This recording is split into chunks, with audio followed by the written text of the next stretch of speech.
We've got cell phone chargers back there if you need one. Okay. Brennan. Well, good. I don't know. We just had a visit. Sure, how fun. Yep. You did a great job, sweetie. Is her name Peanut or? Her name's Sawyer. Sawyer, okay. I have a tendency to call her Peanut because she is sort of a little deaf, but she's Sawyer. Sawyer. Yeah, my nickname is also Peanut, so that was that. I was like, okay, look at that. Well, I went to visit one of my former colleagues who is long since retired, and he and his wife love dogs, and so they asked if I could bring one over to visit today. Sure. Well, that's nice. Did you have a lot of dogs, or is this the? I have 5. Well, my husband and I have 5. But Miss Sawyer is our oldest and also our best babe. Sure. So, like, I can trust her to be in a very nice place and no accidents, no chewing. Exactly. Just say hello to everyone and then lay down and be good. Yes. We get a couple snacks and So. Well, that's good. Yeah. And my former colleague is suffering from dementia. So the dogs are very good. Yeah. Therapy. Yes. Oh, that's so hard to see kind of a person slip away like that. It really is. And my father battled the disease for 5 years. And then this is my law partner. So I'm like, I feel like I'm going through it all over again. But yeah. They had a very good day today. So today was a good day for a visit. Good. Okay, that's cool. Yeah. So it was a good day. Yeah.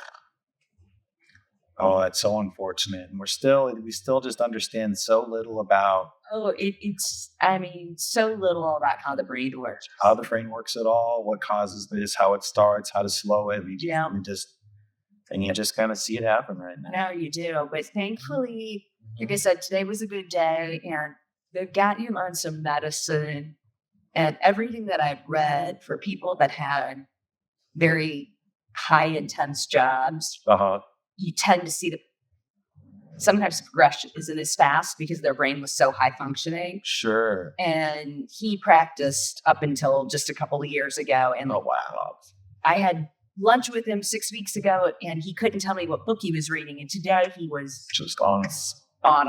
Really? So do you think the stress has something to do with it? I think the stress has something to do with it. And you're like, just sit down. And I think the medicine that they had him on seems to be helping. So that's good.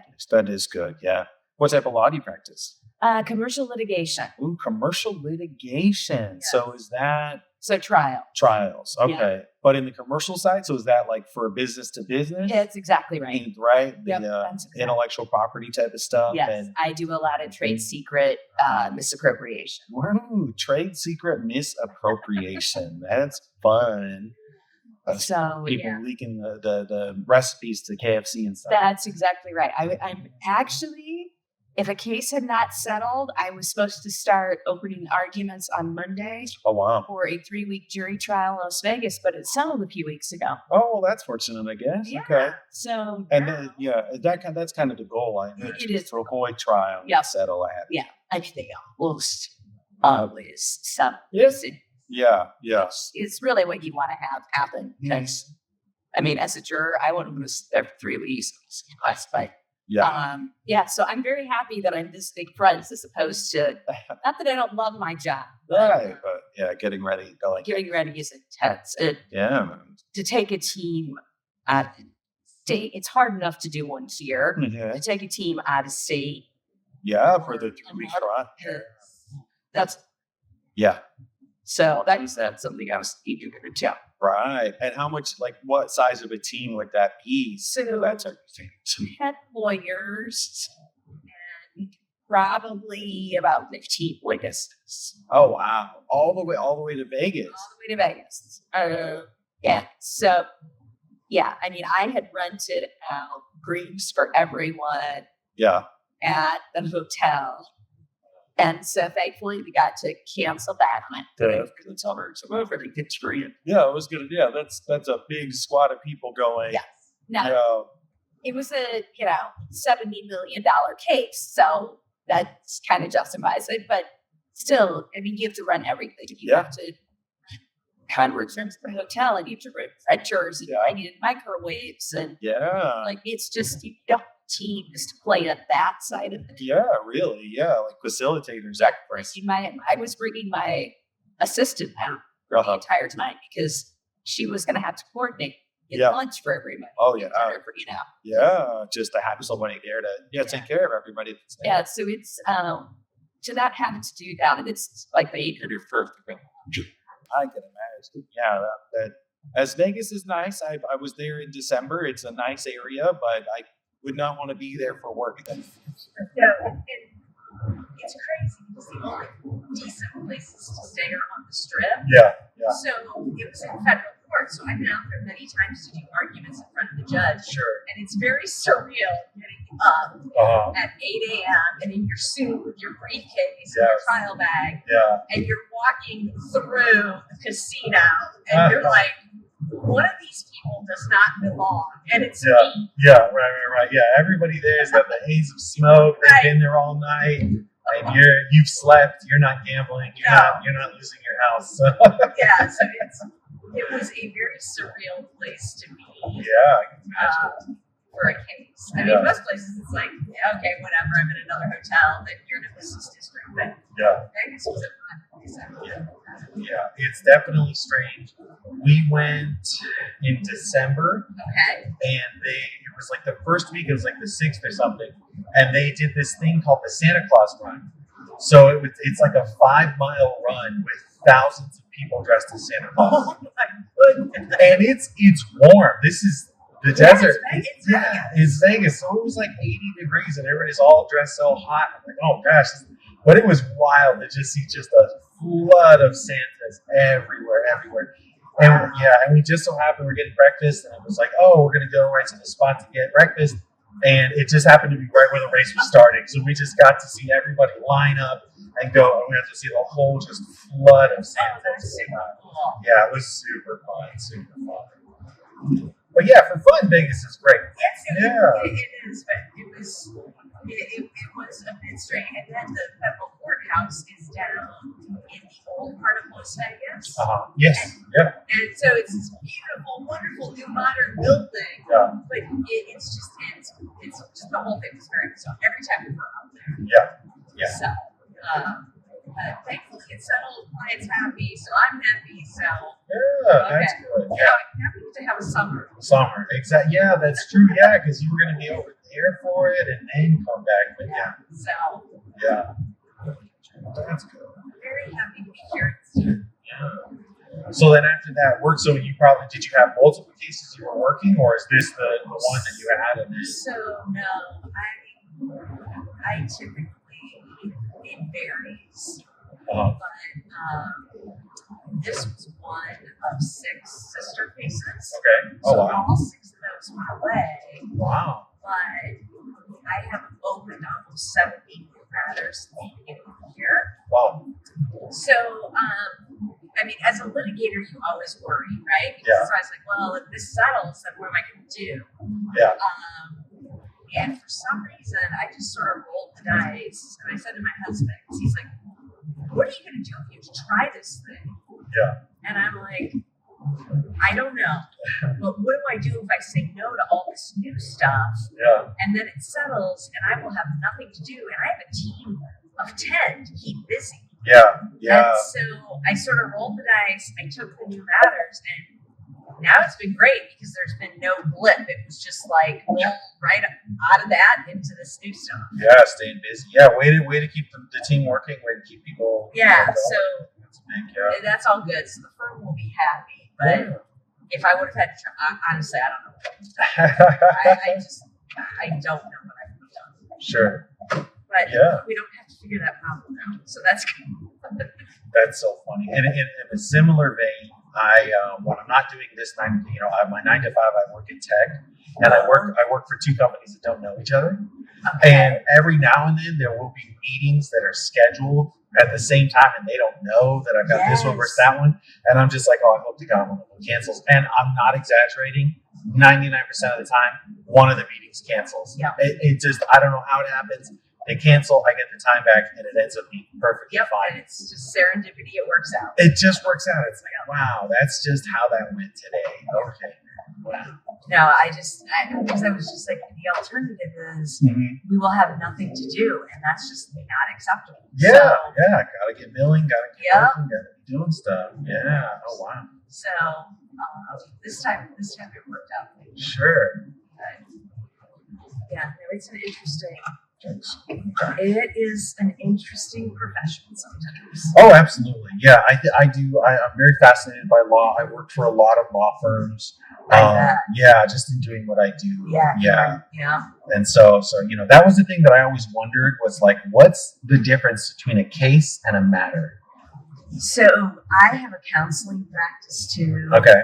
And so those I call my counseling matters because those are usually defined. Like people call with a problem and they want you to fix the problem, but you're not going to be in court, right? So you give them advice, you tell them how to fix it, and maybe they go on for a couple of months, but then they're over. Sure. Okay.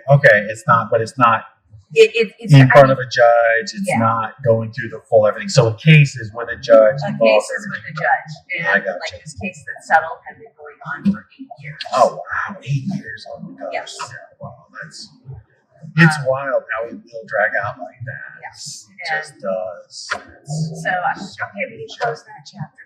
Yeah, for them and for you. Yes. That's great.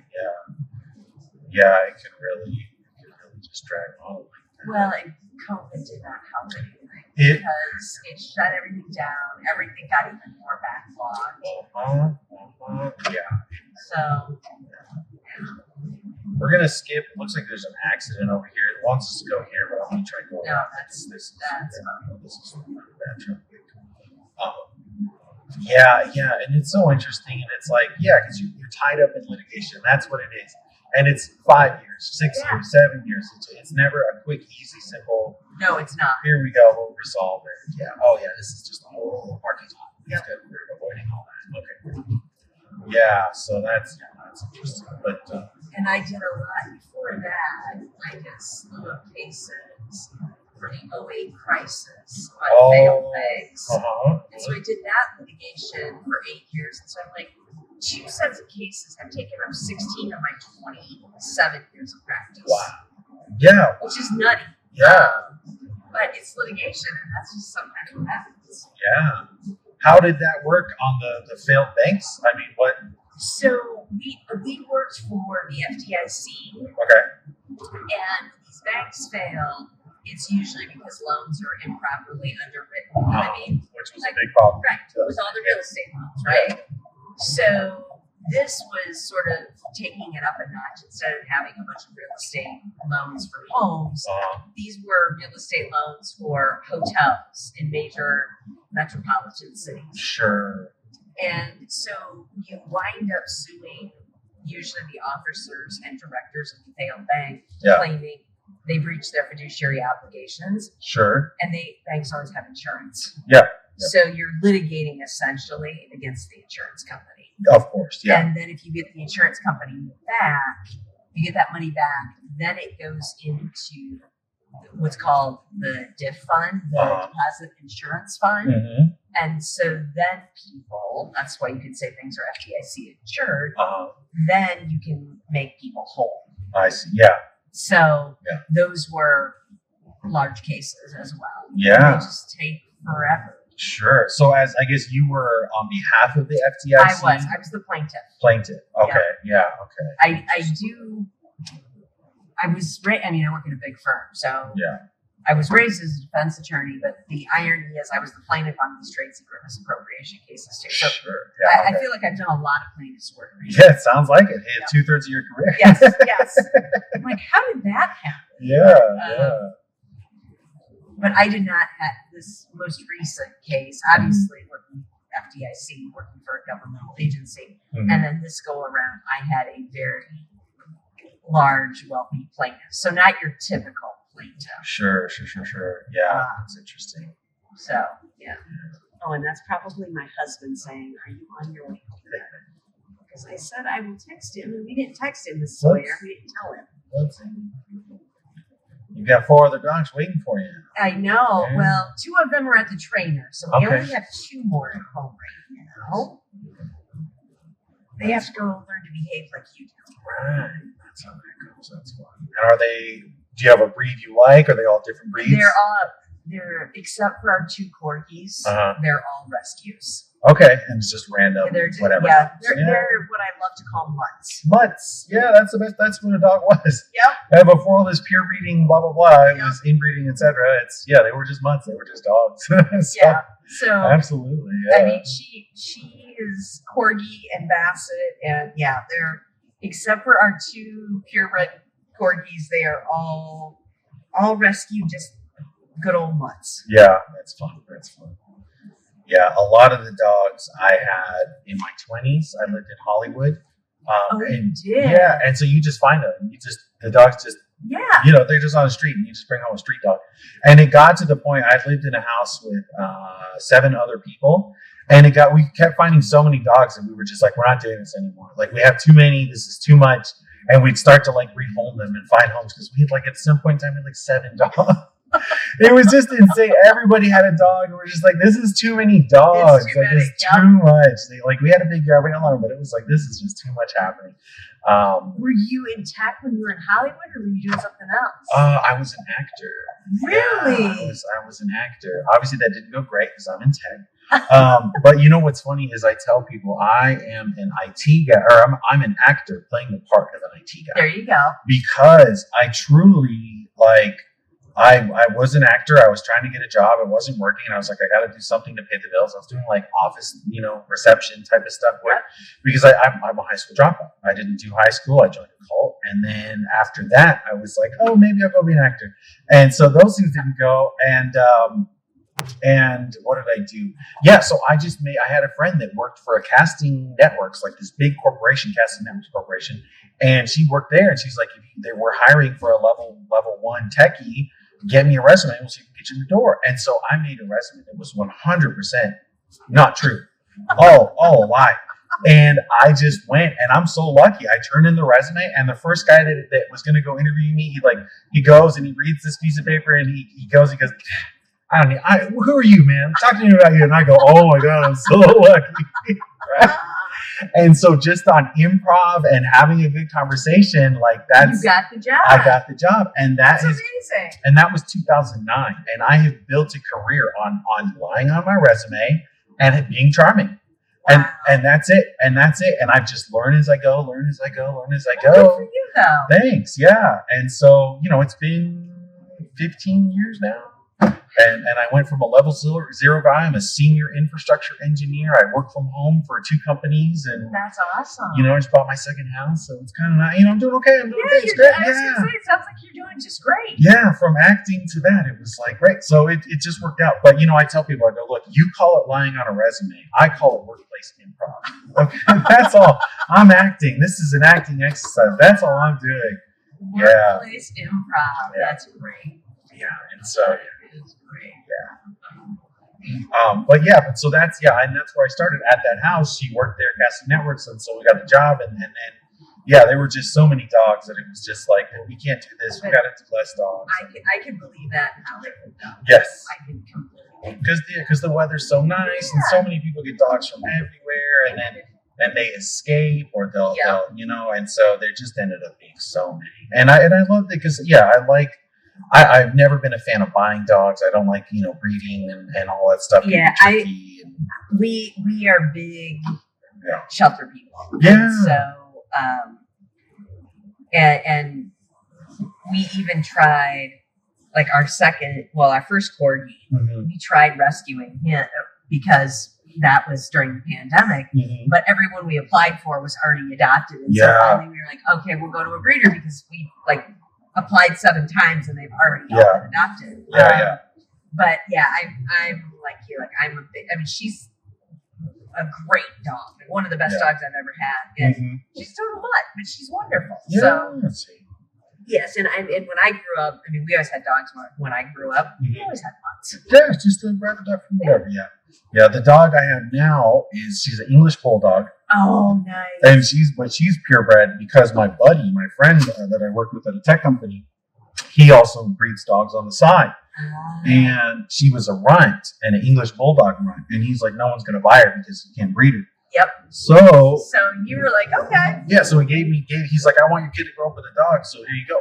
Yep. So he gave me that one, but I realized now that I was duped 100%. There's two reasons. For one, English bulldogs, you have to breastfeed, you have to bottle feed the baby, the puppies, because they'll rip the mom open because they have to be a cesarean birth because the dog's already misshapen.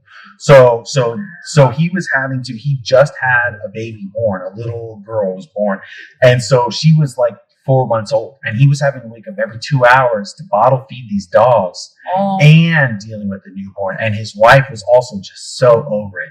So when I go and I'm checking out the puppy, and she's brand new, adorable little puppy. And this was for my daughter, who was 5 at the time. And I was like, I don't know if I want to deal with the puppy. I know how hard they are. I know they're a mess. I know you got to potty train them. I got to do all this stuff. I don't know. And she goes, why don't you just take the dog and try it out? See if you like it. If it doesn't work out, just give it back. Okay, fine, right? Try and take a puppy away from a 5-year-old. That's right. Try and take a puppy. I was duped. I would never do that to my kid. So I got stuck with this English bulldog that I'm not exaggerating. The first day I brought her home, started chewing a hole in the wall. Just and like while I was sleeping, I had a window by my bed, and she was just chewing on the banister of the window. Just I'm like, what? Oh my God. And it was just from then on, it was, and I always say, I have my daughter since she was 5 at the time, and I was really wanting another kid. And I said, nothing cures baby fever like a puppy. Yes. Because after that, I was like, I don't want to do a poop. I don't want to do a diapers. I don't want to do none of that. No, I'm done. No, thank you. We don't have any kids. I mean, obviously, we had kids out. We have 5 dogs. Sure. But that's my husband's like, I'll get you a puppy anytime you want a puppy. Just don't tell me that you want a 2-legged one. I was like, okay. Okay. But yeah, no, puppies. Our corgi is 8 months old, and he is with our trainer right now because I love him to death. But he was the big boy of the litter, so he is a big corgi, and you forget how fearless they are. Yeah. And most of the time, you bring a puppy into a path, and the puppy will fall in line. Yeah. Not Wilson. Oh, really? Wilson is like, I'm not afraid of you. I don't kowtow to you. I don't care what you try to do. Wow. He's just got a personality the size of Texas. Wow. Yeah. And so I'm like, he needs to go to the trainer. Yeah. Because, Mm-hmm. and the other ones are good with them. Like, but at some point they're like, can you solve this problem over here? Sure. Yeah, and he's a puppy. Yeah, and he's a puppy. The problem is the hardest. Yeah, they're like, we just want to chill on the sofa and watch TV. Yeah. And he wants to play like nonstop. Nonstop. Yeah, and they just don't have the energy for it. Yeah. Yeah, I had a foster puppy that I was watching, and she was, I want to say 8 months, found on the street, Labrador. And it was so much energy. My dog couldn't keep up. I couldn't keep up. We just couldn't do it. And we found her, we homed her with a marathon runner. So perfect. Here you go. And that was great. But yeah, it was just, it was wild to see. Because it's nonstop. And my dog was like, you could see she was legitimately agitated, wanted to kill this dog, but couldn't catch her. Yeah, so mine are just like, can you do something about that? Yeah. And like my husband, we've got a dog run out back, and he's like, I just played fetch with him nonstop for 40 minutes. So in about 9 minutes, he's going to be bouncing off the walls again. And I'm like, yeah, it's a lot. So puppies, no thank you. I can't do it. Next dog I get, and that's the hardest thing. Is like if my daughter wants another dog, I want another dog.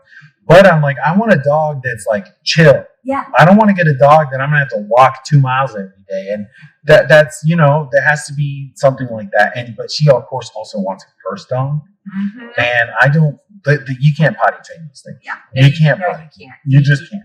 You've got to just get the little, I don't even know what they are, but put them down on the floor. And that's the pee pads. Yep. Here you go. Pee over there, I guess. Thanks. And then, hopefully it doesn't smell too bad. Yeah. No, I don't want that. No. Yeah. No, it is hard because if you know, like Sawyer has always been chill since the day we got her, and she was like 2 or 3. Mm-hmm.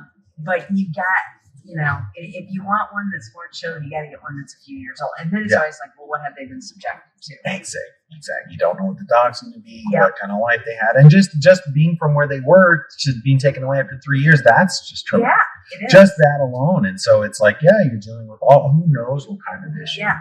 You just never, and we got super lucky with her, but one of our other ones, she's lovely, Mm-hmm. but she gets so scared of other dogs out on walks. Oh, yeah. And so I'm like, oh, I'm sure she got attacked when she was out on the street. Right. Yep. Yeah. So, you know, we're working through that. But Mhm. yeah, you just never know.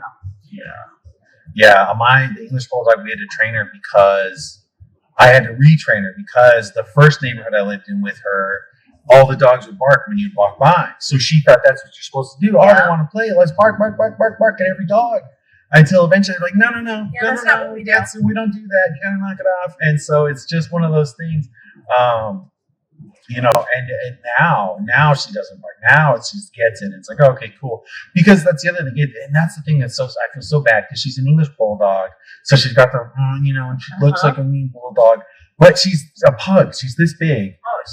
She's tiny, and she just all she wants to do is be pet. She just loves people. She just wants to be pet. She comes up and cuddles, lays down, exposes the belly, and she just wants her belly back. That's all she wants.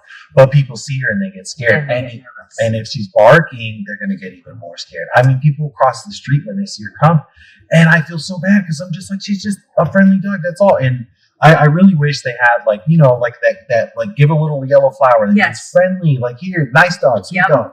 And then, you know, because they have that for dogs that may be a little aggressive and give them space. So you know. They do have a marker. So it's like, okay, what's the opposite? What's the inverse of that? I could use one of those too. Yeah. I used to have one of the very first dogs I had, big black lab. And probably, I mean, the biggest teddy bear on the planet, but he was like 100 pounds. And he wasn't fat. He was just a huge, massive. Yeah, they're big dogs. I had no idea they're such big dogs. And I mean, we lived in the city at the time, and people would cross to the other side of the street all the time. And I thought, if they only knew, he might lick them to death. Yeah, exactly. But, you know, exactly. But I was like, well, it's not the worst thing if I'm out walking him and people are, you know. Yeah. But it was just always funny because I was like, he's the nicest dog on the planet. Yeah. And that's exactly how it was. I had a pit bull, blue nose, and she was super friendly. Found her on the street, and I would tell people, I go, listen, you got to watch out when you meet her because she's going to jump up, she's going to grab you by the collar and try to pull you down so she can lick your face. That's the type of dog she's going to be.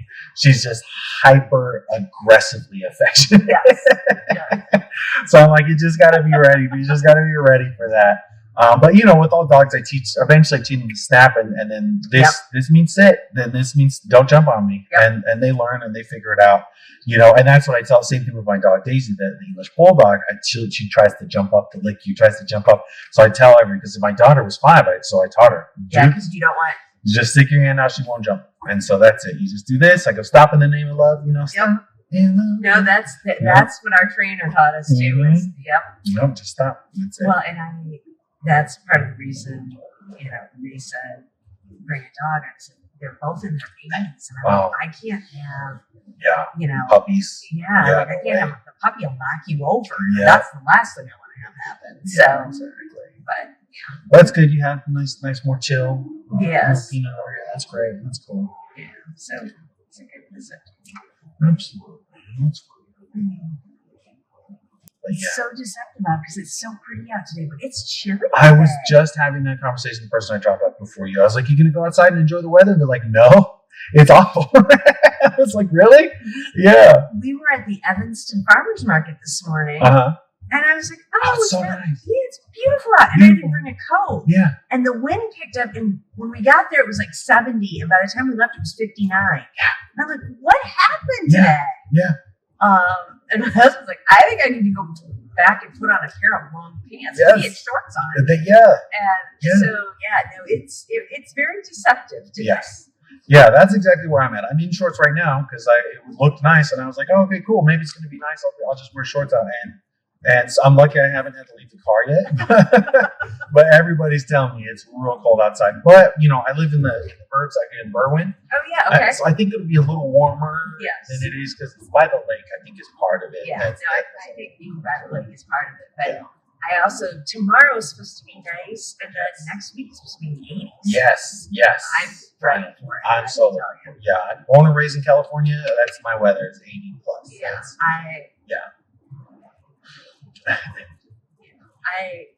I like the seasons. Uh-huh. I'm a big fall person. It's one of my favorite seasons. Sure, yeah. But winter, the older I get, you can really do away with that one. Yeah, exactly. That's why I like California. It's got the good seasons only. Yes. That's It's right. It's just nice. It's just always pretty nice. Yeah, and then so that's why I like. But yeah, so I'm hoping we get because the last 2 summers were like 90 days and that's it. Oh, I know. That's it. It's 90 days and it's over. So I'm hoping we get a little extra. You know, people always think global warming, but like not here. No, not here. I was going to say, we've had some really odd summers, Mhm. and we've got a little place up in Wisconsin, Uh-huh. and it's always like, I feel like you can't count on taking the boat out Uh-huh. until at least after July 4th. Yes. Yeah. Like, when did this happen? Like, Yeah. it used to be by the time, certainly Yeah. mid-June, Yeah. Oh we're yeah. fine. Yeah. And now I feel like we have from July to like September 15th, and that's it. And that's it. That's it. Yeah. Yes.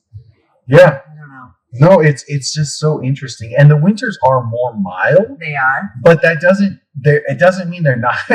It's still cold. They're still cold. They just seem to last and last and And last. you still get how many months of just that gray, icky. 9. Yeah. Yes. And that's the thing for me the most. Again, I like sunshine. I tell people I'm a lizard. I'm part lizard. I'm solar powered. I need sunshine. And out here in Chicago, it's just gray for so long. I can't do it. I'm the same. Like today, I can deal with the cold because it's sunny. Exactly. So if the sun is shining when I wake up, I'm like, okay, I got a sunny disposition because the sun's out. Yeah. But it's so, there's so many gray days. Yeah. And I'm one of those people like, snow is nice, but come January 2nd, it can all go away and with no way hurt my feelings. Yeah. And so it's like, oh my God, now we have like 5 more months of this.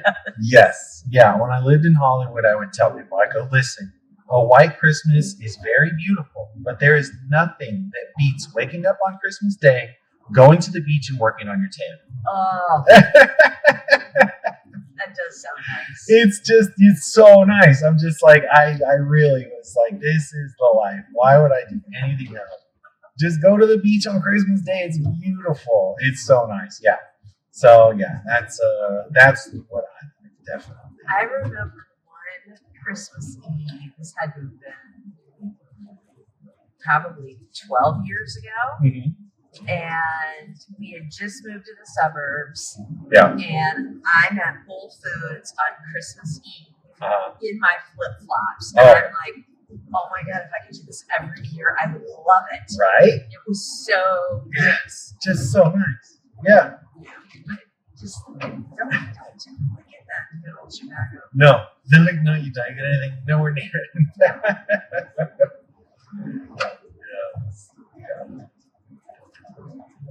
So are you staying in Chicago? Oh no. No. The second my daughter's 18, the second she's 18. Yeah. Yeah, the only reason I came here is after her mom and I broke up. Her mom is from here, so she came here with her. I work in tech from home. I do comedy. I'm going to come to Chicago until she's 18. So that's why I'm here. So 6 more years, and then I'm done. 6 more. It's nice because it's so much more affordable here compared to California. Well, that is true. Yeah, so I'm just like, okay, this is making a lot of sense to be here right now in this way. So that's what I'm You know, enjoying. the last time I was out this last fall in San Diego for a conference, Yeah, and the Uber drivers were telling me like how expensive homes are, yeah, they're insane. and I was like, oh That's insane. man, that's insane. It's insane. It is. And my Uber driver's like, I turned my garage into a rental apartment just for the income. Because it's so good. Yeah. It's so He's good. like, I can't turn this down. Yeah. And I was like, that's unbelievable. Yeah. And the problem with California, it's not like there's not a lot of space. It's that the people that own the homes already vote against new construction because their houses increase in property. Yep. And I think something like 20 to 30% of all the homes in California are empty. They're owned by people that are holding them to increase the value, and that's it. Wow. And that, to me, that's atrocious. That to me is like you're stopping people from living. You're stopping the American dream. You're stopping people from creating new things and having a life. And it's like, at a certain point, a house is a house, not an investment property. Yeah. And that's the problem where they're just being treated as investments, just being treated as okay for people that can spend $1 million that have it to buy it, then it's great. But for everyone else, it's just kind of they get stepped over. They can't afford to get into the market. They can't afford to buy a house, and that's so sad. No, it's really sad. I mean that is the saving grace of the Midwest is that you can still. I mean, it's still relatively affordable. For now. Yeah, For for now. now. Yeah, for You're absolutely right. For now. Yeah. I have a friend who lives in Glen Ellen, and he's telling me all the people, because they have the fires in California, all those people are coming here and buying houses because they can get a $3 million house for $300,000. Yep, it's true. And they're all coming here, and the prices are going up, the taxes are going up, the housing, available houses are going down. And his friend is in real estate, and she's like, I can't keep a house on the market. There's no house that's on the market more than 5 days over here. They buy it immediately, and every time it's someone from California who has their insurance check that is no longer going to live in California. And that's it. And because there's no new houses, that's the thing. Because again, the people who own the homes are not letting new construction happen. They're not letting houses get rebuilt because it makes their house worth more money. And that's the biggest problem. It's people that are investors. They don't live there. They don't care. It's not their community. It's not their house. They don't care. They're just going to sell it to whoever pays the most for it. And it's just killing it. It just kills the community aspect of it. It's so sad. Well, I was going to say the fires were so terrible. Awful. Yeah, absolutely. I mean, so awful. And so many families lost their homes. I know a ton. A lot of my friends are out there. Yeah, a lot of people just lost homes that they barely got. People that barely got the house, barely got into it, and it's just gone. And then you find out the insurance companies stopped insuring fire. Mm-hmm. Yeah, that should be criminal. That should be criminal. I can't imagine out there because we had this was 10 years ago, but we've got a little tiny place. I mean, it's like 1,500 square feet up in Wisconsin. Yeah. And it's winterized. And so we went up in the spring to open it up. Yeah. And I walk in and I was like, oh my God. A pipe had broken in the winter. Yeah. And the heat was on. And so it was like 78 degrees of nothing but mold. And I walked in and my husband, one of the companies he worked for at one point in time was a water restoration. Yeah. So he knew exactly what it needed. And that's great. I don't do a ton of work against insurance companies, but I know I'm not your average bear either. Yeah. And so I remember we called the insurance company and they couldn't even get an adjuster out. They're like, it's a Saturday. And I'm like, my effing house is filled with mold. Yeah. You can't pull your lazy, out here. Absolutely. And so I went round and round with them because they came out and they said, well, the pipe broke in the laundry room. So we'll give you $70,000 to refix the laundry room. And I said, the shelves in my kitchen and my cabinets are about ready to fall off the walls because there's so much. I said, you're taking this down to studs. So the studs. Yeah. And they said, no, we're not. I said, oh, you want to make a bet you are? Yeah. And so I hired my own expert, had him come out and say, nope, it's got to come down to the studs. That's exactly it. And they ended up giving me the entire policy limits of the insurance and all of my policy limits for my personal effects because I threatened to turn them into the Wisconsin Insurance Commissioner. Yeah, you have. I mean, that's And I had the knowledge to do Like I was on with State Farm's general counsel, and I'm like, here's all the law of the Seventh Circuit. I will sue you, and I can sue you on my own. I don't have to hire anyone. Yeah. Oh, that's so funny. Yeah, exactly. So they gave in, but I was like, the average person can't do that. No, absolutely. I tell people I'm a lawyer. Nobody believes it. It never works out. So yeah, you at least. I'm like, I hate insurance companies. Oh yeah, because they take your premiums Uh-huh. without fail, but then that one thing happens. They don't want to pay. Absolutely, you got to fight them, and that's that medical insurance, home insurance, vehicle insurance, and that's how they operate. And this is what I'm saying. It should be criminal. If there's a law requiring you to have the insurance, yes, then they have to pay out. Then the whole point of it exactly is that they pay. That should be it. So there needs to be some legislation in place and actual regulations in place for insurance companies that demand that they have to pay. I couldn't agree with you more. Yeah. And my broker up there was useless. Yeah.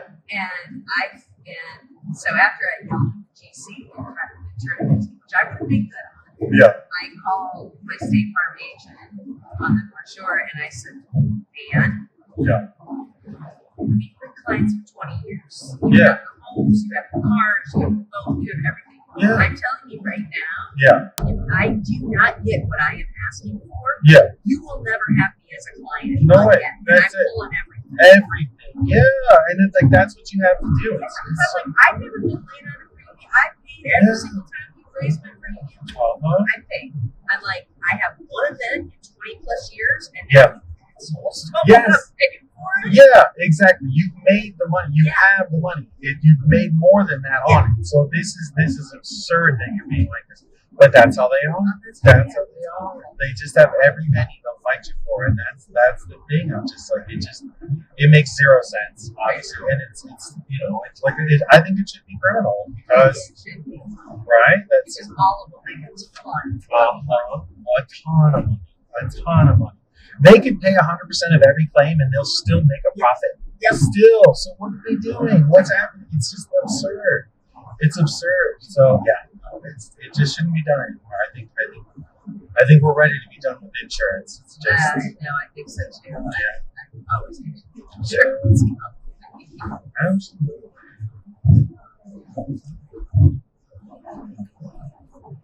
Well, I am very glad the express line. Yes, this is new. This has not been open for a while. So, and what's great is it's like there's only one on ramp, one exit. So it's just all the way. This is great. This is really great. Yeah, we're saving a ton of time because that is not fun to go on. Yeah, that's great. I came downtown a couple weeks ago, and I usually take the train down, but I usually move home. It's usually later at night. Yeah. And I was like, oh, it's 7:45. No problem. It was a parking lot. This was not open. Yep. And it was a parking lot out here. Yep. Yeah, it's on a Friday night. Yeah, you'll get interesting crews of people. And honestly, it's just here. There's just traffic here. It's just always bad because the express is out, because there's other lanes that are closed that aren't ready yet. It's just, and Chicago has needed more lanes and they haven't. And that's all these lane expansions happened 10 years after they were necessary. Yes, that's so, exactly right. So by the time it's done, it's just, you actually need another one. Yeah. So, well, and it takes 10 times longer than they ever predict. Mm-hmm. All that's about it.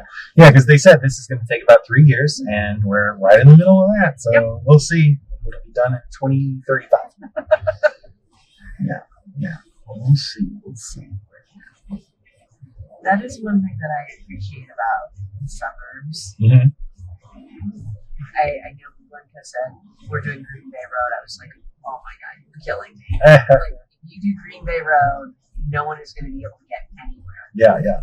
And they said, nope, we've hired the company. We told them if it's not done, it's a penalty. Mm-hmm. And it's going to be done in, I don't know, some crazy thing, like 7 days or something.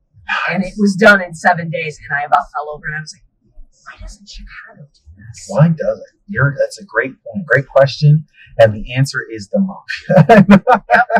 That it's really, and it's they don't call themselves that, but that is what it is. That is what it is. Yeah, they have to pay certain people to get the jobs. They have to contract with them. Those are the ones that they go to, and they don't. And they use union workers, and so and so's got to supervise so and so. Yep, no, it is.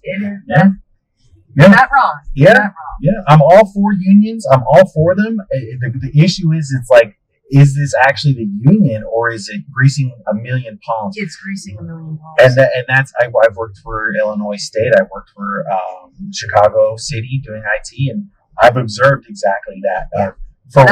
I'm all for unions too. My mom was in nursing, and she was in a nursing union, and I am all for unions. But the way Chicago does business is and that's it. And my first ride today, we were talking about exactly that. He's like, he's saying, I don't get all this stuff in policy and all these things is wrong, and he's very big on politics, saying politics ruins everything. It's like, okay, and that it is, but it's like, at the end of the day, if both sides are pushing the same policies, it doesn't actually matter. It's the policy that matters. What are they creating? What are they putting out there? And in Chicago, the policies that they put out take a lot of money that's obfuscated as to what it's going to happen with it, and you don't know, and that money ends up in somebody's palm, in somebody's pocket, and in an account you don't know, and that's it. That's the way it's always done business. And that was what I said. I said that the one thing coming from California that was the most shocking was how proud Chicagoans are of how corrupt everything. Oh yeah, no, it's completely corrupt. Yeah, and they are very. I mean, I didn't grow up here either, and I moved here, and I'm just like, this is the Chicago way of doing business. Yeah, and I'm like, what? What? And it's all, everyone knows everyone, and you gotta get in the side deal. And I mean, you saw it most recently with the dispensaries. Yes. The people that got licensed for the dispensaries were all connected. And that's it. Yeah, it's so sad. Yeah, no? And that's the Chicago way of doing business. And that's the problem, because it's not the Chicago way, it's the mafia way, it's the criminal way of doing it. Yeah, Chicago is not what you would call a meritocracy. No, it is not. It really isn't. The city, the structure, and it's like, so then the question is, what do people do? What can the people of Chicago do? Stop paying taxes? I mean, and the sad thing is, I mean, you've been here long enough now. I mean, Daley was as corrupt as they come. Oh yeah. But the city actually ran when Daley ran. I mean, I hate to say that. Sure. But it ran a lot better than it's run with Lori Lightfoot or with, and I don't dislike either of them. But, sure. But I mean, when it snowed, the snow got plowed when Daley was mayor. And sure. So it's I don't know what the answer is, but I almost feel like it is so ingrained in the fabric. I think you would have to just erase everything and start over again. Right. And that and I'm very much like, I think we need that across the board, all of America. Yes. I don't disagree with you. Yeah. But it's like, how do you get there? I know. It's never been done. It's never been done outside of violent revolution. That's it's never been done. And I truly believe America is far too big to have an actual revolution in that way. Just physically too large. So I don't know. I will tell you though, it would not surprise me. I agree with you on the geography and being too big, but it would not surprise me. And I hate to say this, and I really hope it does not happen. But it would not surprise me if we saw uprisings, certain pockets of uprising, because we are living in some crazy, easy flipping times. Oh, 100%. And I agree. I 100% think we're going to see uprisings. And in response to those uprisings, we're going to see the military used on citizens. I do, and I think it's going to be horrible. Yes. And it is going to happen. Yeah. It is going to happen. Yeah. And that's the unfortunate thing. It's like, okay, so then it's like, what happens on the other side of that? And that's, I think, the concern. I think that's absolutely, So I don't know. I really don't know. It's who knows what the next 4 years are going to have. And then the 4 years after that, and the 4 years after, it's just, it's I'm just trying to get through this one. Right. I can only do. I can only mentally do so much. Yeah. And so, yeah, I don't know. I never thought in my lifetime that I would see some of the things that I've seen. Oh yeah. Yeah, and I'm Mexican, so like it's just this added layer of like what? How, and I tell people like okay, I grew up in California, I'm born and raised out there, and I go, listen, my family has been on this land since before it was called America. Okay, America came up around us, and a bunch of people came over from Europe on a boat, drew imaginary lines, and then called us immigrants. Right. What? Like, and I'm watching it all happen, and I'm just like, I was already here. Where am I going to go? I know. It's.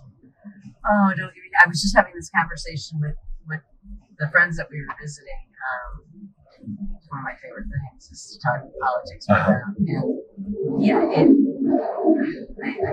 don't have the words, which is strange for me because I'm not usually. That's kind of your job is to have words, yeah. But I don't know. It's just insane. Yeah. It's pure insanity. Yeah, and that's really it. It's the insanity of people who lost a lot, who have been having their taxes taken, have been kind of getting squeezed on both ends, and somebody saying, I can fix this for you. That's the problem. They're the problem. I've got it. I'll take care of it.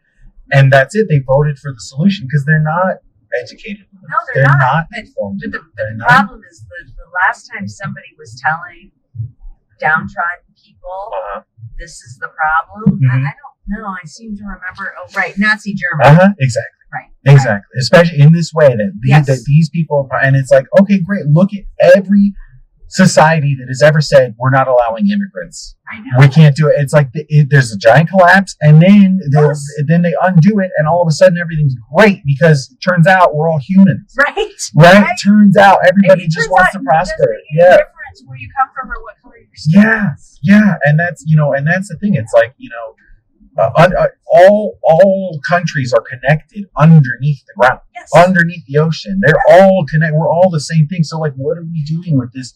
And I have a friend who's not on the right, but he's very conservative in that and anti-immigration. And I'm like, what do you? He's like, I just don't want the terrorists and bad hombres. And I'm like, you realize that America has done nothing but dispense war for the last 350 years.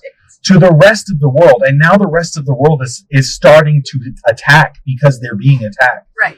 That's what these terrorists are. I'm pretty sure we deserve it. But the thing is that, and this is what blows my mind. Like, not everybody has to agree with me. There can be a different point of view. I get all that, but you got to be informed. Yes. And the problem is, yes, and I'll try not to get too upset about this. The problem is the people that vote for him are not informed people. Specifically. And that drives me insane. Absolutely. Yeah. And it's because they thought, oh, well, you watch the news and the news tells you to inform you. If you watch a channel that actually has real news on it. Yes. Yeah. And, the thing I understand is it is all. That's the problem. As they go, it's fake news. And I'm like, yeah, all of it. Including the one you're watching. Right. But they're like, no, it's just that one. It's exactly. It's not the one I'm watching. It's just that one. It's just all the other ones are wrong. And it's like, but they can't, it's just that requires a certain amount of self-awareness and observation and understanding that honestly, people don't have. People don't have the time for. They don't have the time, the energy, the need, the desire. And that's what I don't understand what happened. Like, we used to be a country that prided itself on go get an education, go get a good job, be informed, be a good citizen, go figure these things out. Yeah.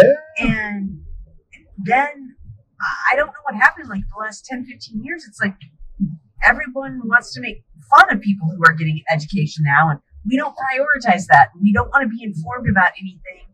We just want to be on these stupid machines our entire life. Yeah. I just don't. I don't know what happened. I don't get it. I don't understand it.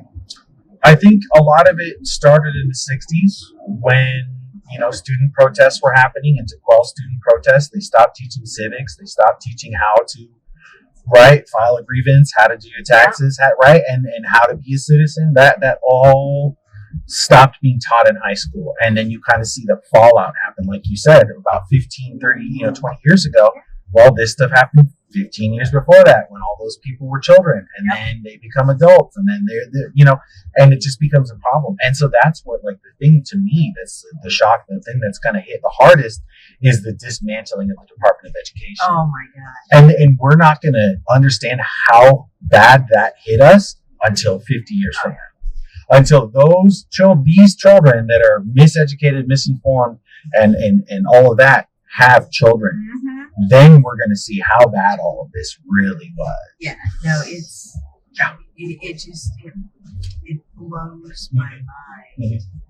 Mm-hmm. But I think you're right. I mean, if someone is in power and they are power hungry and they want to be a dictator, what's the first thing you do? You take away the education of the masses. Yep, and then you get rid of any judge that's fighting you. Yep. Well, he already did that the first term. Because I remember telling a bunch of people that were like, "Oh, Tina, you're way too worried about this." I'm like, he's stacking the courts. Yes, it's and happening. they're like, "No, it'll be fine."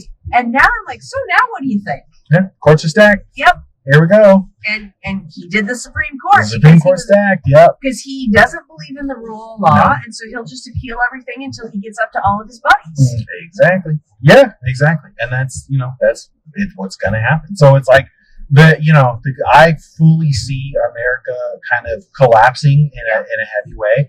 And again, Mexican, Native. So I'm like, great, whatever comes next, let's go.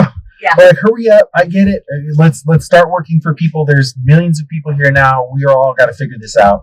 But the government is taking all the resources and quelling all the uprising, and they're going to be hard deporting, and laws are going to start, and it's like a very specific people are going to be allowed to be okay, and the majority are not, and it's like, well, I mean, he's sending executive orders to all the major law firms and basically saying, I'll reverse discrimination, and if you don't settle with me, then you know what, you're going to have to go stand up for yourself. And I mean, it's like, I never once thought, being a lawyer, that my own government would be threatening my profession.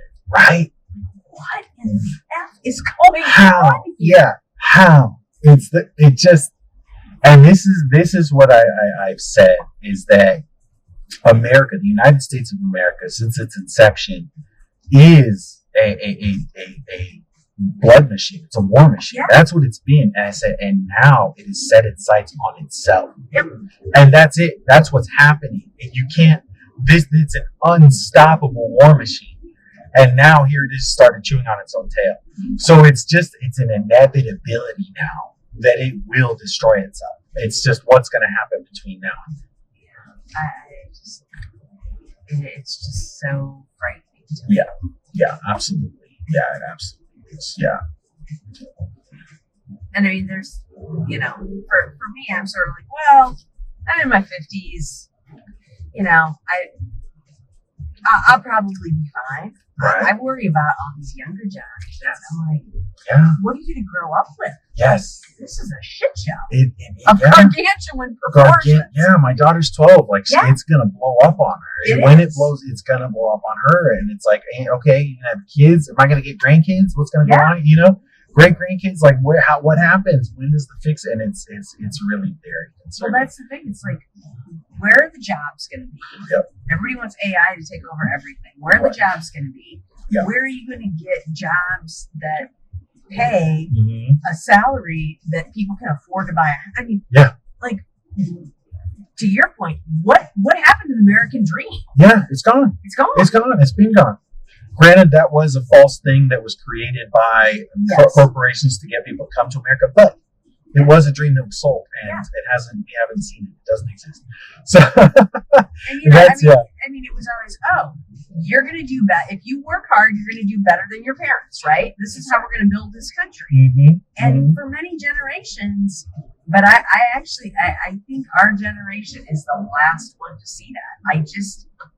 Yeah. These kids are coming out with all this debt from college, and it's so expensive. I don't know. Oh yeah, no. The only reason, again, I'm millennial generation, right? So everybody else, I think I'm one of 2 homeowners that I know, 3, right? Most people that are my age, college debt was $50,000-$60,000, right? And they have to pay this insane APR that just keeps going. They're paying $600 a month for 30 years on college, and they got to buy a house that keeps getting more. They can't do it. Nobody can. They can't do it. Yeah, and the jobs aren't paying. Prices are through the roof. Yeah. I mean, yeah. It's nuts. It's nuts. It's nuts, and it's worse. And so I look at my daughter. What's going to happen? What's going to her generation? Like she's just going to be living at my house forever. Like I don't want. I love you, but I don't want to live with you for the rest of my life. Exactly. Yeah, you're 30. It's going to be a thing, and it's just the system isn't there, and it's just what's going to happen is this inevitable collapse. If you read Karl Marx, he talks about it's just this is what's happening. Like, if you work for an hour and a half at Wendy's, you can afford 1 Wendy's value meal. I know, that's insane. Right? So it's like, that's not sustainable. No. It's not sustainable. And that's the mark of, that's it. It's going to collapse now. And it's just waiting for it to happen. And that's, I've always said, the country was built on the middle class. Yeah. This country would not be anywhere but for the middle class. Yeah. That's and all. what That's has the majority of happened people. Yeah. in the last 10 to 15 years is it's like an attack on the middle class. 100%. Let's eradicate.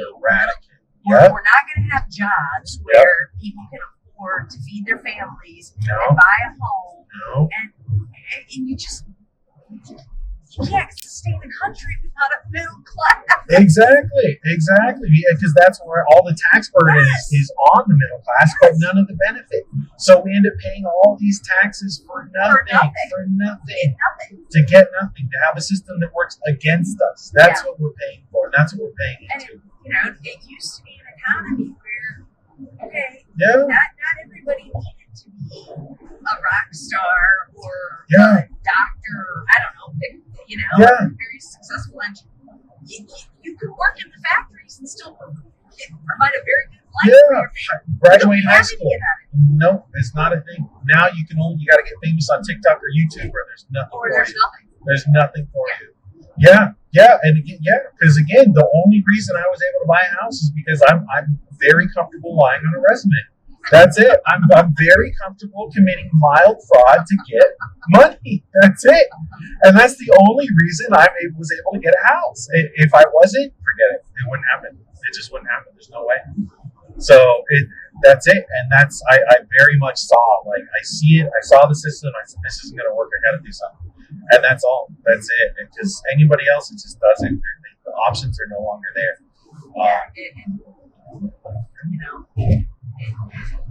It's terrible. Yeah. It's just terrible. Yeah, and that's the scenario we find ourselves in right now. That's a terrible scenario. I came out with some didnt, but I also, there were enough jobs available, and I did well in school. That I was smartest thing I ever did. Paid that debt off in 3 years. Oh, wow. Nice. Okay. But I also didn't have a ton either. My parents helped me a lot. That's so I was good. lucky. But kids today, they can't go to medical school or law school. No. My sister-in-law is a doctor. She walked out with $250,000 in debt. 14 years of school. 14 years. Yeah, that's just, and they make it hard. Yes. They make it hard. They try to get you to fail.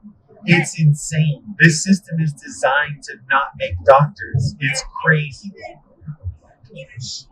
She's very much a do-gooder. She's smart as can be.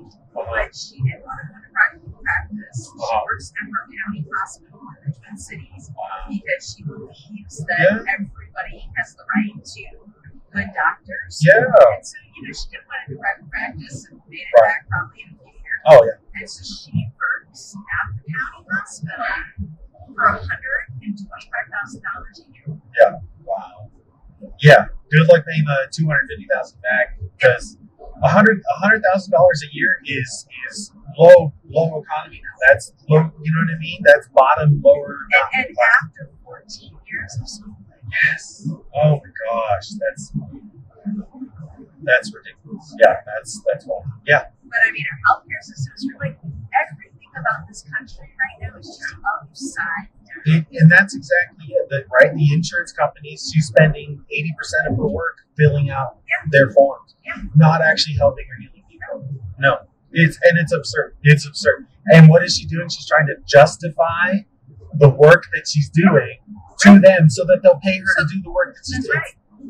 It's absurd. And like I said, the whole thing is just completely backwards. Absolutely, completely. And it's so sad. And what's the system? How do you fix it? How do we get out of it? Yeah, see, I don't know. Look at that. It's a Californian. They probably bought a house here. 2 of them because they're so horrible. they drove over here. They sold one house and said, boom, boom, I'm done. Here we go. Yeah. But yeah, no, that's it. It's the whole system. We have no idea how to. If the word revolution is exactly what needs to happen, we need a revolution. But when's that going to happen? How's that going to happen? But it's like you said, like I said, the uprisings will be quelled before they have to. It will take him. He'll pull out the military in an instant. And unfortunately, I think like 80% of the military voted. Oh yeah. So that's they're going to go for it. They're going to say, oh yeah, sure, no problem. Yeah, sure, no problem. Right away, sir. Right away. Because that position is commander-in-chief of the military. It's not good. And unfortunately, we've got the greatest military force in the world right now, and they're all for him. So it's not good. Not good at all. I just don't. I don't get it. I don't feel about him. I don't know. I keep saying, God, the joke must be on me because what am I missing here? Yes, right? Walking disaster is a great way to put it. And that's the thing. But what people like is, I've had 2 friends say the exact same thing. They both say, he sounds like my uncle. He reminds me of my uncle. He's tough. He talks tough. Yeah. And the things that he says are like what a certain regular person would think because he's so uneducated, so dumb. He's so dumb. He speaks like the average person, and it's in a very dumbed down way. So they just take it and they go, "Oh, okay." No, I do. I think they feel like a kinship with him. Yeah. I finally got somebody who's like me, yeah, right? Despite if you look at the fact, it's like none of the thing is like you at all in any way. But it doesn't matter. Nor does he care 2 cents about you. Oh, not at all. Yeah, hates his face. No. Hates his people. Absolutely. Hates people. Doesn't matter. And laughs all the way. Every night, he's like, oh, those dumb idiots voted for me. They Can voted you for me. believe this? No, but yeah, and it's just, it's happening, and it keeps happening, and you keep seeing like all these crimes, right? As a practicing attorney, you see all of this happen. I mean, and you see, like I see old things. Oh yeah. People, there's no way. Yeah. 10 years ago, they would have ever done something. Right? You just get like nothing. No. I mean, when you have a president telling people just go punch somebody in the face, I'll cover the all hell breaks loose. Right? Oh God, it's insane. It's insane. Yeah.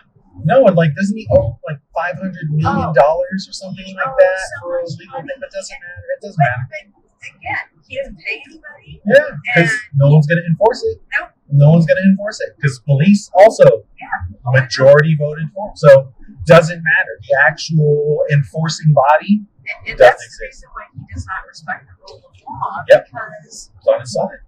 They're on his side. The ones that actually matter are on his side. Yeah. It's like, I don't have to do what I'm doing. No, and that's the division where we're at. That's it. So it's like he's a bully, and no one stands up to him. Nobody. I don't understand. I just don't get it. Well, I just learned about Canada. I don't know who it was, but somebody in Canada flat out was like, "You need to stop talking about us being the 51st state. stop calling this guy governor, and you need to knock it off, or we're going to start dumping bonds. And that was a phone call that was made, and he hasn't said it since then. But see, that's what I wish more people would do, because bullies are just Yes, that. The he's minute you stand up to them, they fall like a house of cards. Yeah, he's just an absolute coward. No, people they go with it, and it's, I don't understand. I don't understand it at all, but they, Is it wrong that I hope he dies? it's, no, it's not.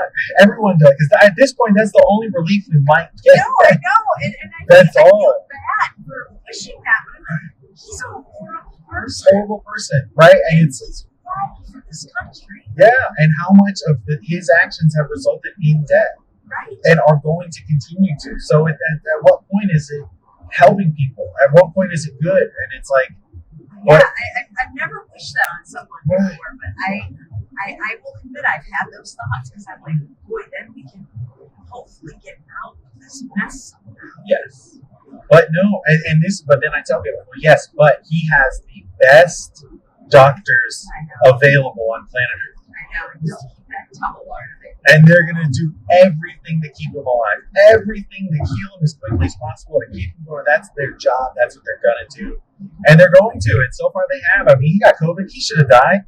He should have died of COVID. Nothing. It's a mess. Nothing. I don't get it. I It's, don't either.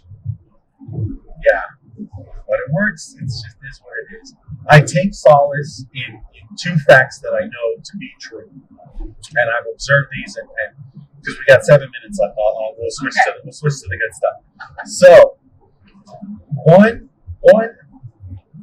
observable fact that is just 100% true is that all of human existence has geared and edged towards and has succeeded because of us being social creatures that help each other. These governments that come and go, these governments that create all these rules and all these laws, they create pressure, they create situations, but they come and go over time, right? We've seen societies come and go, rise and fall, Roman empires, blah, blah, blah, blah, blah. But the humans that were there during the fall of Rome went, moved out, and created new spaces and created new things. And that's what we're going to do. This socialism, communism, that's this big buzz anti-word, it's already working. The roads exist because we pay taxes that pay the roads. That's socialism, right? These are the things that go. We have medicine. So humans as a societal species are going to continue, and this whole thing is going to edge toward being good for people eventually. It's going to happen no matter what. Guaranteed. It's going to take 1,000 years. It's going to take 1,000 years. We're not going to see it. Our grandkids are going to say, no, but it doesn't matter. It will happen eventually, because that's the arc of society. It's all going. And the other thing is, the number one thing that we as humans owe our success to is overwhelming failure. That's true. That's it. That's it. We try and fail and try and fail and try and fail until failure gives up and we succeed. And that's what I know for a fact. It doesn't matter. These empires are going to come and go. Humans are still going to be here, and we're still going to work together, and we're still going to create for each other because we're neighborly, because we're friendly, because we're kind. At the root of it, every person really is, in that way, societal and caring for other people and communal. Nobody wants to be the reason somebody has a bad day, usually. So I think we'll get there. I hope so. I hope so. Have you familiar with the poem Ozymandias? No. Oh, so this one, it's what I talk about. I'll paraphrase because it's a long thing from a while ago. But this guy was walking in the desert, middle of the desert, and there was nothing around. But he saw like a large column off in the distance, and he goes and he walks up to the column, and he sees that it's this large column, a statue with like 2 feet on it, and there's some writing, and it's in an old language, but a language that he can read. And underneath the feet, the statue says, it's just these feet, and they're broken off at the knee, and there's nothing else. And he reads it, and it says, I am Ozymandias. Look upon my great works, ye mighty, and tremble. This is the empire that I have created, and this is what I create. Look upon it and tremble at its greatness.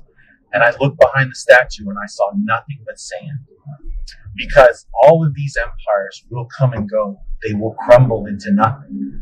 But people are going to continue, and they're going to read those messages maybe. But it doesn't matter, because the thing that we're going to do is work together. Well, I do have some faith in humankind. I think individuals they want to be good. Yeah. I worry about the masses. Absolutely. Yeah. They can be manipulated. But I believe that what you are saying, Mister, I really think people at their core are fundamentally good. Mm-hmm. I hate to see people go through suffering. And Sure. so I just think that there's so many that are suffering right now Yeah. I mean, I do a lot of pro bono work for the LGBTQ community. Mm-hmm. And I don't know. I just think there's so many people that he has suffering right now. Oh, and yeah. I hate to see people go through that. When, Absolutely. like this economy that he's creating with this tariff nonsense. Oh, yeah. People are losing, a lot of people are losing life savings. And I'm just like, you're doing this on a whim just Right. to screw around. Or because Russia said, this is what I want you to do. Well, touche. We don't know. We don't know. But that's a distinct possibility. This is what a foreign asset would do. Yes. That's all. That's all. Exactly what they would Just do. Just saying. Yeah. No, Yeah. you're absolutely right. But I'm like, I don't know. It hurts my heart that people have to go through stuff like this. Yeah, I agree. But it's also. I know, but it's just part. It's part of. It's gone on for centuries, and it will continue to go on. Until we figure it out, until we get past it. We're never gonna figure it out, apparently. Who knows? I had a great conversation with another passenger who's from India, and he says that India, it's illegal to be gay in India. Yes, it is. But it also has the highest population of homosexual people. The concentration and population is in India. And it's like, what's this dichotomy? How does this work? Eventually, bigots will die. Eventually, the people that are anti-homosexuality, anti-people being themselves, are going to die. And they're going to pass on some of their philosophy, but not all of it. And eventually, the majority is going to move it forward. It's just going to take 150 years. I had such, I don't know. I just remember being so optimistic when Obama got elected. Yeah. I really thought we had turned the corner on some of this stuff. Right. And I just feel like we've taken so many steps back. And so I just have to remember not to get too disheartened about all of that. Yeah. Because it's going to come, it's going to go up, and it's going to go down, and we'll just see where. This one's going to drop you here? Yep, it's right. Yep, it's okay, right the driveway. here where the pillars are. Nice. This is my driveway. Okay. So we're home, baby girl. You're probably starving. It's way past dinner time for you.